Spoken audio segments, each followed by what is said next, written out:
have done everything right, and it is still not enough. And tonight, that truth sits on your chest, like something physical, less like a financial problem, and more like a verdict on your life. And that is the loneliest feeling in the world. The bed is where it gets worse, because the bed is where the distractions run out.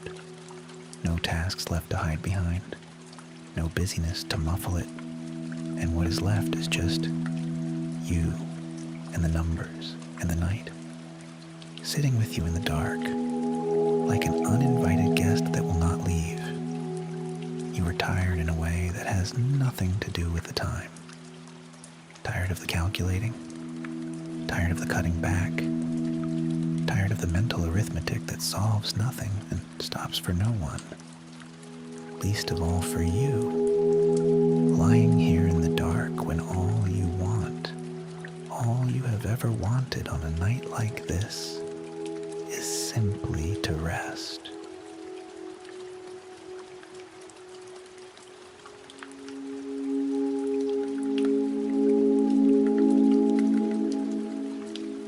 And the mind, in its loyalty and its helplessness, keeps trying anyway. It runs the budget again, moving the same money around the same problem, finding the same answer it has always found.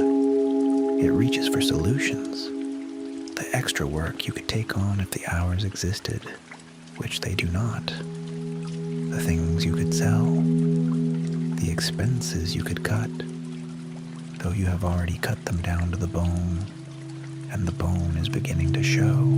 It rehearses the rescue, the unexpected thing that changes everything, the call that comes out of nowhere, the door that opens in the wall you were certain was solid. And these thoughts offer a few seconds of relief before the arithmetic reasserts itself, and you are back where you started, a little more tired than before, a little more worn by the effort of hoping inside a situation that does not yet have the grace to hope back.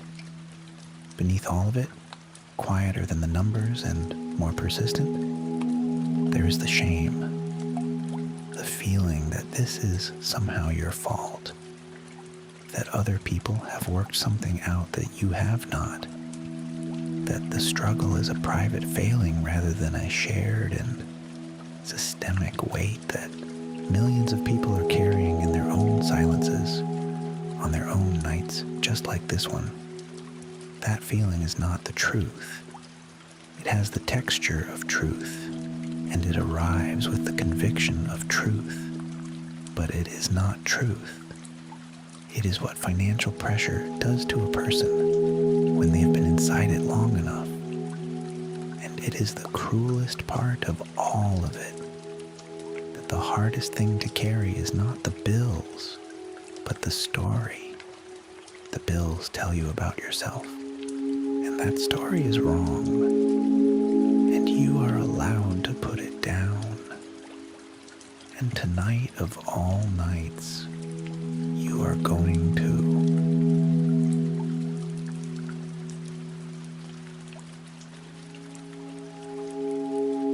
Stay with me.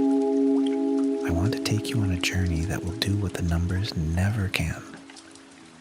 Give your mind somewhere to rest, your body somewhere to let go, and your heart the quiet reassurance that the difficulty you are in is not the whole of the story. There is a village I want to take you to.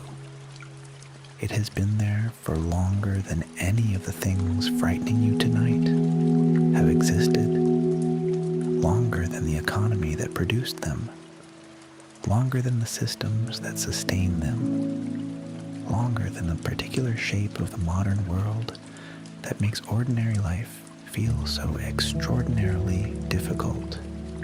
Its streets are cobbled, and its walls are old, and its windows are warm, and the people who have walked through it across the centuries have carried every kind of difficulty that a human life can produce, and the village has held them through all of it, quietly and without judgment.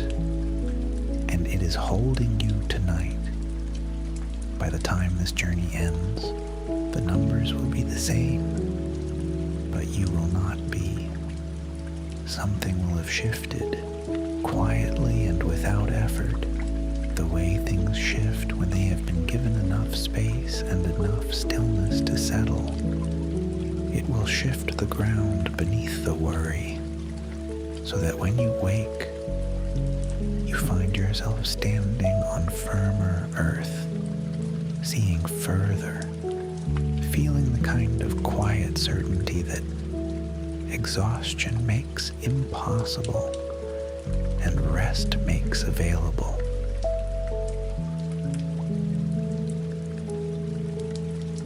You step outside into the evening air, and it meets you like something that has been waiting, cool and unhurried, and entirely indifferent to everything that has been running through your head for the past several hours. And you stand in it for a moment, just breathing. And the breathing is easier out here than it was in the room. There is only the night, unhurried and unhurrying, and for a moment the relentless forward pressure of not having enough simply pauses, the way wind pauses, and in the pause, you breathe. A narrow lane opens ahead of you between old stone walls, and the faint smell of wood smoke from somewhere further in, and a warm amber light just visible where the lane bends, and your feet find the cobbles before your mind has quite decided to follow, worn smooth and uneven beneath you. And the village receives you the way old places receive people who arrive tired and without pretense, quietly, and without asking anything of you at all. The village is small and old and entirely itself. The cottages on either side of the lane are low and thick-walled, their windows amber-lit from within, each one a small and private world of warmth, and you walk past them slowly, in no hurry, with nowhere to be and nothing to prove. And the feeling of that, of genuinely having nowhere to be, is so unfamiliar that you notice it, the way you notice the absence of a sound you had grown so accustomed to, that its presence had become invisible. The hum of the worry is still there somewhere, but it has moved to the edges of things, and what is at the center now is simply this: the lane, the stones, the warm light in the windows, the smell of the evening, the sound of your own footsteps in the quiet.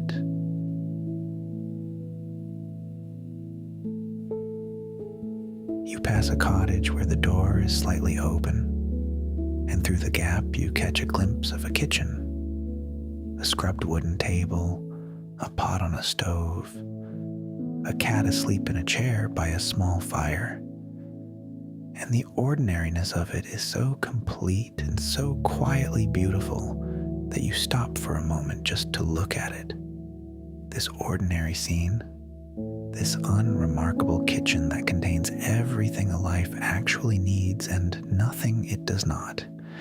And something in you responds to it with a recognition that is almost grief.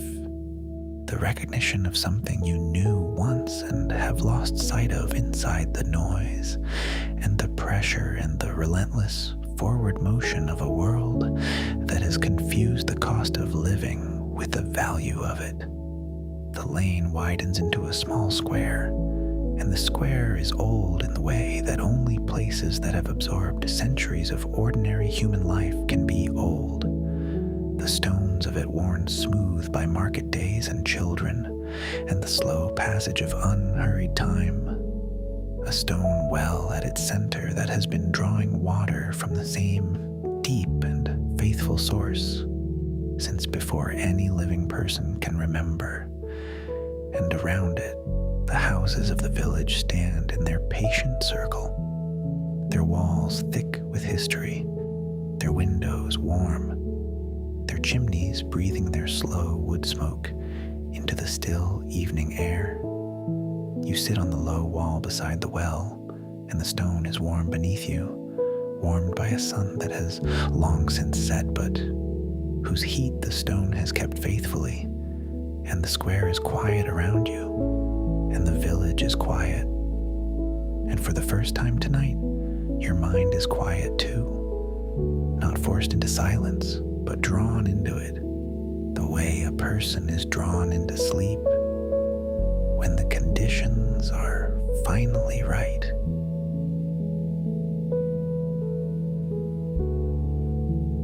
There is something this village knows that the world you came from has forgotten, and you can feel it in the stones and the walls, and the warm light in the windows, and the unhurried air, that a life does not have to be large to be full, that the things which actually sustain a person through their years are not the things that cost the most, but the things that matter the most, and that those two categories have very little overlap. The people who have lived in these houses across the centuries did not have more than you.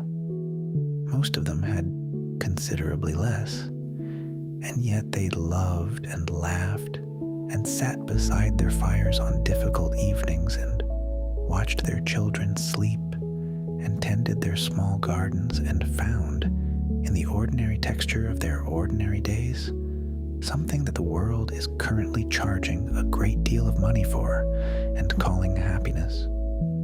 It was never for sale.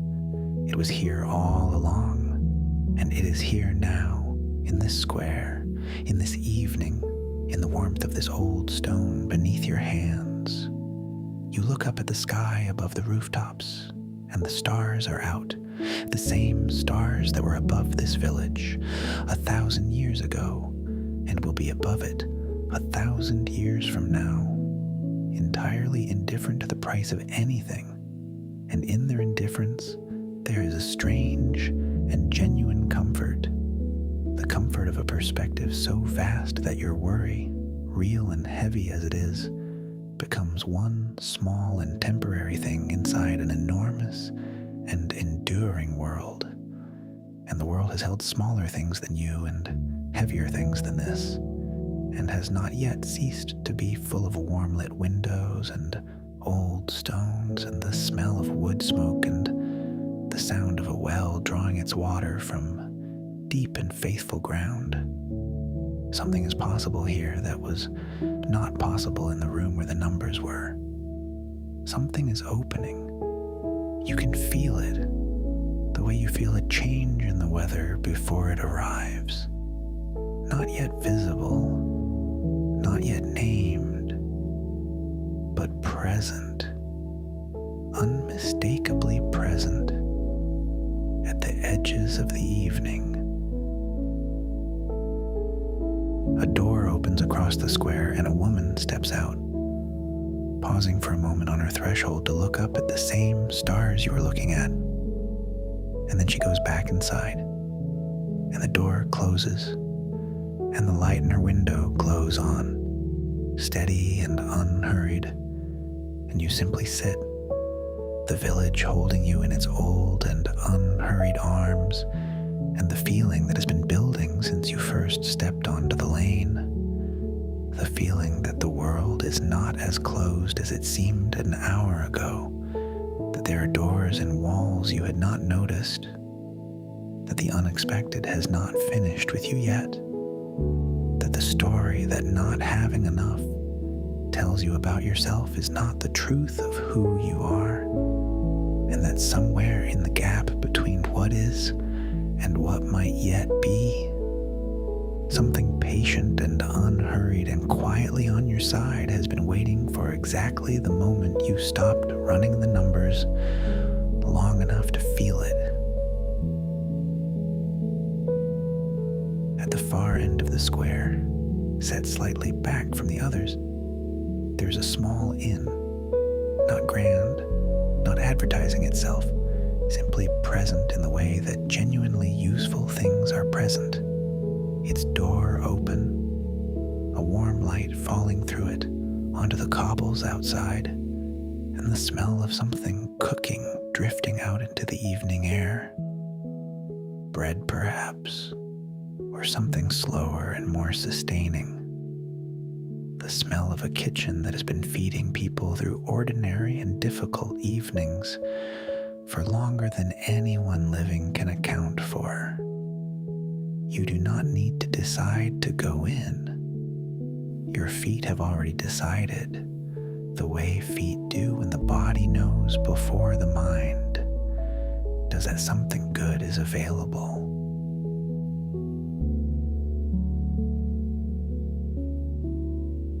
Inside, the inn is low-ceilinged and firelit and entirely unhurried. A few people sit at worn wooden tables in easy conversation, their voices low, their faces soft in the firelight. And nobody looks up as you enter because in a place like this, the arrival of a tired person in need of rest is the most ordinary thing in the world and requires no commentary.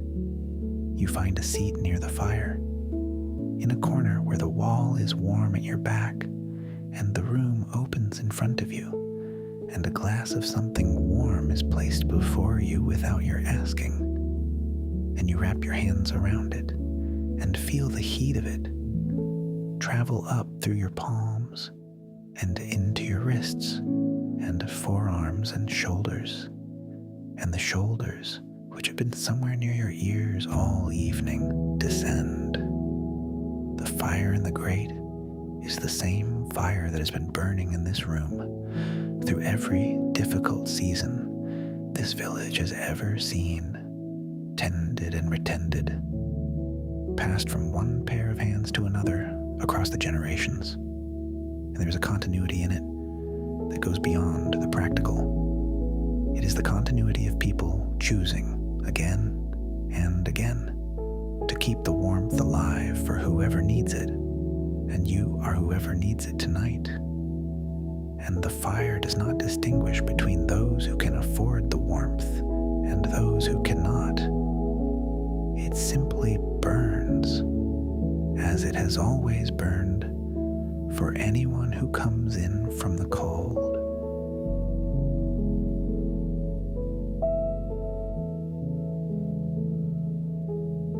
You sit for a while in the firelight, and the low voices and the smell of the kitchen and the warmth of the glass between your hands, and something begins to happen that you have not been able to make happen all evening. The mind, deprived of the anxious stimulus of the room and the silence and the relentless forward pressure of not having enough, begins slowly and without your permission, which is the only way it ever truly happens, to let go. The way a fist lets go when it has been holding something for long enough that the holding has become more exhausting than the releasing. And what it releases is not the difficulty. The difficulty is real and will require real attention in the daylight.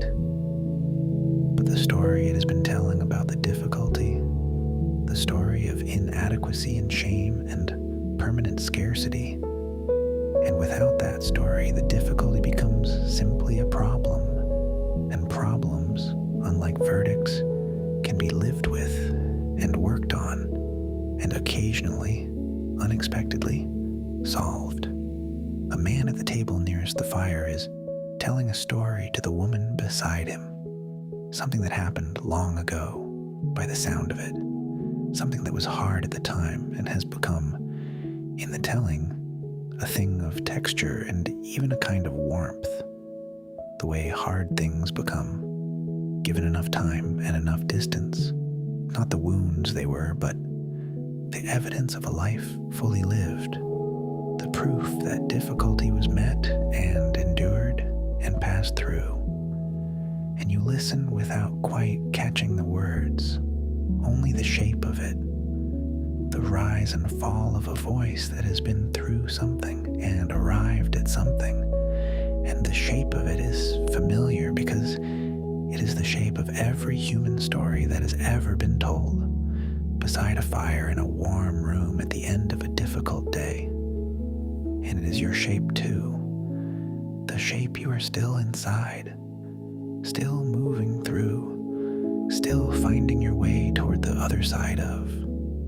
The fire burns and the voices murmur, and the kitchen breathes its warm breath through the room, and the glass is warm between your hands, and the wall is warm at your back, and you are here, genuinely here, in this moment, in this room, in this village that has been holding people through their hard times for centuries without charging anything for the holding, and the feeling of being held without cost, without condition, without the need to justify or explain or produce evidence of your worthiness. That feeling is not small. It is, in fact, one of the largest feelings available to a human being, and it is yours right now, completely and without reservation.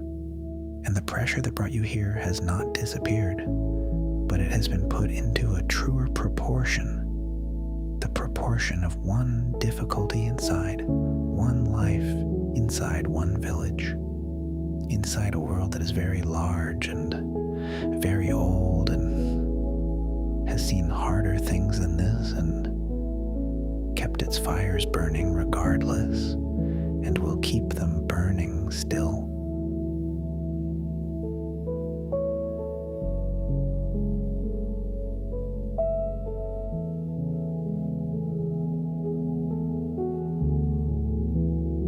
The fire burns lower, and the voices at the other tables have grown softer still, the way voices soften when the evening has reached the point where conversation becomes less about saying things and more about simply being present in the same warm room together, and you are part of that presence now, one warm thing among other warm things, held in the firelight without distinction, without rank, without the particular loneliness of feeling like the only person in the world who cannot quite make it work. The glass is still warm between your hands. The wall is solid at your back. The kitchen is quiet now, its work done for the evening, and the smell of it lingers in the room like a kindness that has outlasted its occasion. Your breathing has slowed to the rhythm of the room, deep and unhurried, the breath of a body that has finally been given somewhere safe to land, and the thoughts that were so loud an hour ago have grown distant and soft, arriving less like demands and more like weather passing over. And between them, there are spaces, genuine spaces, where there is nothing at all except the warmth and the fire and the low sound of the village settling into its own deep rest around you. In those spaces, something is present that the relentless pressure of not having enough had been crowding out. A sense of your own worth that has nothing to do with what you earn or what you owe or what the gap between them currently looks like. Something older and more fundamental than any of that. The simple and irreducible fact of your own life, which is yours and which is real and which no invoice has ever been able to diminish. Whatever it may have felt like in the dark, there is a particular kind of courage in simply continuing. Not the dramatic courage of grand gestures or decisive moments, but the quiet, daily, largely unwitnessed courage of getting up again, of keeping the household running, of doing what needs to be done under conditions that would have seemed unmanageable from the distance of a few years ago.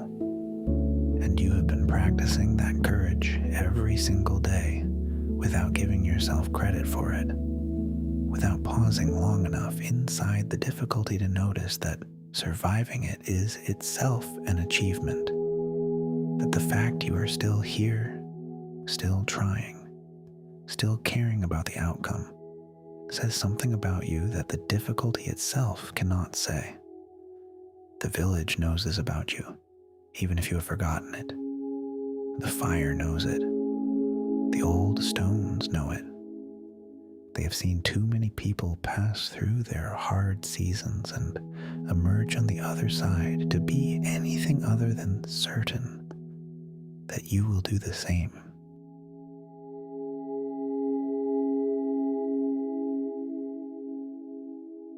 The man by the fire has finished his story, and there's laughter, low and warm, and then quiet again, and the fire makes its small sounds, and outside the village is entirely at rest, its old walls holding the night at bay the way they have held every night that has ever come, and the stars above the rooftops are the same stars that looked down on every person who has ever sat in a warm room at the end of a hard day and felt, gradually and against all expectation, the particular mercy of being still. You are in that mercy now. You have been in it for some time without quite noticing, the way you are sometimes in the sun for a while before you feel the warmth of it. And the feeling of it, now that you notice it, is real and it is yours. And it does not require anything of you in return.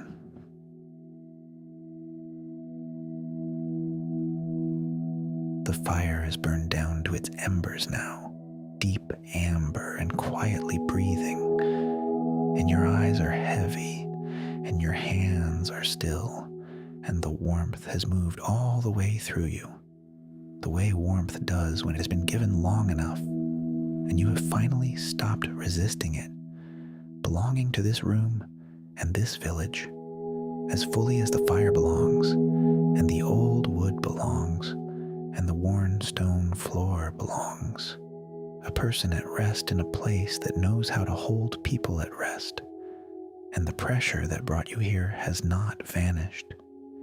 It will be there tomorrow, and you will face it. And you will find in yourself what is needed to face it, as you have always found what was needed, as you have never yet failed to find it, despite every night that made you doubt you would. But that is tomorrow. Tonight, there is only this, the embers and the warmth and the old walls breathing around you, and the village at rest and the stars above it all, patient and unhurried and entirely on your side, and the knowing, felt now in the body rather than thought in the mind, that you are more than what you owe, that you are worth more than what you earn, that the life you are living, difficult as it is right now, is full of things that cannot be priced and will not be taken, and that somewhere between where you are and where you need to be, something is already moving in your direction, even if you cannot yet see it. Even if tonight it is only a feeling, a warmth, a barely perceptible shift in the quality of the dark. But it is there, and it is real, and it is yours.